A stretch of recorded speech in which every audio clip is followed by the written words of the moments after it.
I knew within the first 5 minutes of the show that she should play Kamala Khan in Marvel's Miss Marvel show that they have coming out in a couple years that's currently in pre-production and looking for actors and whatnot. She is perfect.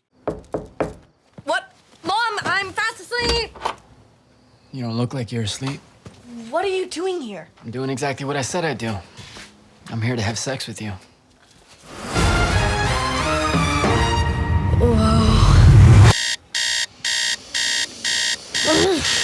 In a situation, you don't know what to say. So why You're a weird girl. Yes, I am. Buckle up for some steamy teen romance. Oh, shit.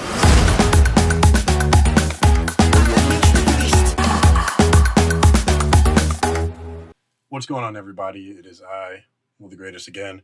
A lot is going on in the world.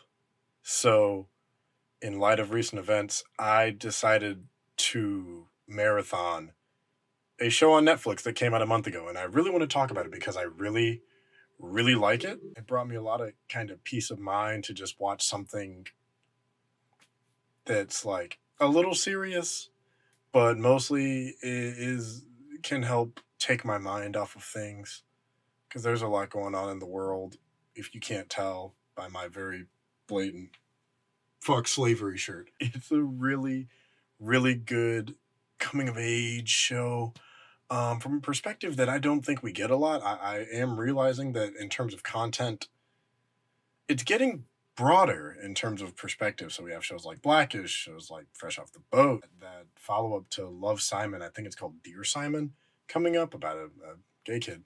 And this one we have about an Indian American family. So Never Have I Ever is produced by Mindy Kaling. For Netflix, it's a coming of age drama. It follows an Indian American family, specifically a girl, Devi, our main character, played by a young, I think she's 18, 19-year-old first time actress, Maitreyi Ramakrishnan. I don't know if I'm saying that right, but she's playing a 15-year-old Devi from Sherman Oaks, California. And she had a horrible, horrible freshman year. This isn't really spoilers for what goes on in the show. It's all in the first episode. But her dad tragically dies suddenly and randomly around her freshman year. And not soon after that, she loses the ability to use her legs. And they don't take you through that part, but it's after that when she regains the ability to use her legs and she goes back for sophomore year. And we get kind of an insight into how she is and what it's like being a hormonal teen and her experiences and her wants and desires as a 15-year-old Indian American girl, and also how she clashes as a really kind of first generation Indian American, with her parents, I believe, being immigrants to America right around the time of 9/11. So that was fun. And her mother is very, very traditional, I would say is an appropriate word for it, in terms of how she raises her, religious belief, cultural aspects. She's a little bit more conservative in some particular points, to the point where they're played for jokes, but I also can kind of comprehend it from a more metatextual point of view about what it's saying. And it's not really saying that it's wrong, but it's different. And then how the Western versus Eastern cultures kind of butt heads.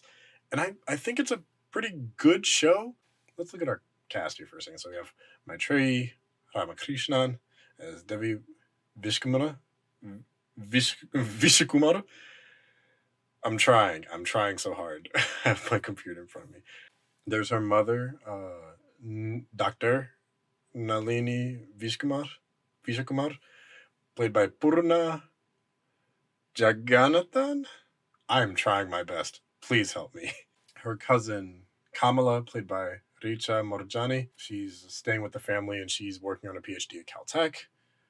Ben Gross, the rival to Devi, played by Jaron Lewison. He's a fellow sophomore and her nemesis, but as the show goes on, you learn that there's a little bit more backstory to kind of what's going on with Ben. And where it leads at some points is a little stereotypical with him, but let's keep going through the cast. Darren Barnett is Paxton Hall Yoshida. He's a 16-year-old junior and very in impeccable shape. And then John McEnroe as himself, but also as the narrator, who is a apparent famous tennis star. Did not know that. No, I learned that. And there's a lot of supporting characters, like Niecy Nash plays Jamie Ryan, her psychologist and therapist. Sorry, just therapist, not psychologist. Ramona Young is Eleanor Wong, one of Devi's best friends. She's the Asian young lady that's probably in the thumbnail, and she wants to dream. She has huge dreams of being a famous actress, a star. And then you have Lee Rodriguez as Fabiola Torres, the black, I believe, actually biracial friend who has her own character arc involving just being a teenage girl coming into her own, realizing that maybe she's not as straight as Devi may expect her to be. So that's kind of where her character goes. And she's really, really into robotics and introverted. I don't know if this was intentional or not. I kind of thought she was coded as autistic at some points, which I think that would be a really interesting note to take it. But I don't think that's where they're leading. I think they were just leading to her being more introverted, which is absolutely fine. But and Senthil, whew, Ramamurthy as Mohan, Devi's father. Beautiful man. He does make more appearances after the first episode contextually, and it makes sense. And the show, you think with the title and with the trailer and everything, it's just about like, oh, how hard it is to be an Indian American girl, but it's more about Devi as a character and her own personal growth as it kind of goes across the, I believe, 10 episodes. And let me start off by saying, before I get into anything else with the story, this actress, Maitreyi, this is, I knew within the first 5 minutes of the show that she should play Kamala Khan in Marvel's Miss Marvel show that they have coming out in a couple years that's currently in pre-production and looking for actors and whatnot. She is perfect. She has the appearance, she has the wit, she has kind of the dorkiness. She just captures all of Kamala's characteristics. It's just a minor tirade, but just she is so perfect, and Marvel would be absolutely remiss if they did not cast her as Kamala Khan, because even though she's doing this show, there's so much kind of overlap dealing with cultural barriers, dealing with religious tolerance, dealing with kind of just being a high schooler with differing cultures, different culture background, multi-ethnic friend group. In just growing up with that, I believe she would be absolutely perfect for that. So I just want to get that out now. Hey, so, editing Will here. It's apparently come to my attention that she said no, she wouldn't want to play Kamala Khan because Kamala's Pakistani and she is Tamil and she doesn't want to take a job from a potential up-and-coming Pakistani actress, which is a noble sentiment, but also kind of disappointing. So, yeah, fuck my dreams, I guess. So back to the story. It is focused a lot on Devi as a character, and it is journeying through what she goes through in her, not prepubescence, but in her maturity throughout the season. And at the end of the day, it ends up being about her processing her grief and how it kind of manifests and how it ends up affecting the relationships around her and whatnot. So I think it's 90% pretty well acted. I believe she's a newcomer to acting, so there are a handful of really small moments that took me out briefly, just because where they may have her like do a face or hold a face or something for a dramatic position, but I'm just like, that was an interesting choice direction wise that they decide to leave in. There are a couple aspects that are really predictable and stereotypical with a story like this, but I can't say there isn't any heart to it. If there's one thing I can absolutely say is that the characters are distinct and that there's a lot of heart to it, and it does tell a story that it puts a twist on another classic story, which I like. What it does is it kind of takes the classic coming of age teenage drama of kid that wants to have sex, but it changes the gender and it changes the cultural background, and it adds in a sprinkle of trauma. By changing those three elements, it adds an entirely different type of story, especially in like a public school, with how ruthless kids can be, the pressures for perfection, the needs that your friends have, the decision making between putting personal wants and desires against social ones, and what that can cost you. If there's anything I can say, is that this show definitely has repercussions for a lot of her decisions, because she's 15. She doesn't make the best decisions. She's still growing up.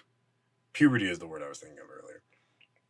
But she's still growing into her own and learning what she wants. And she may think it's one thing, but that's because she's trying to push aside this other thing.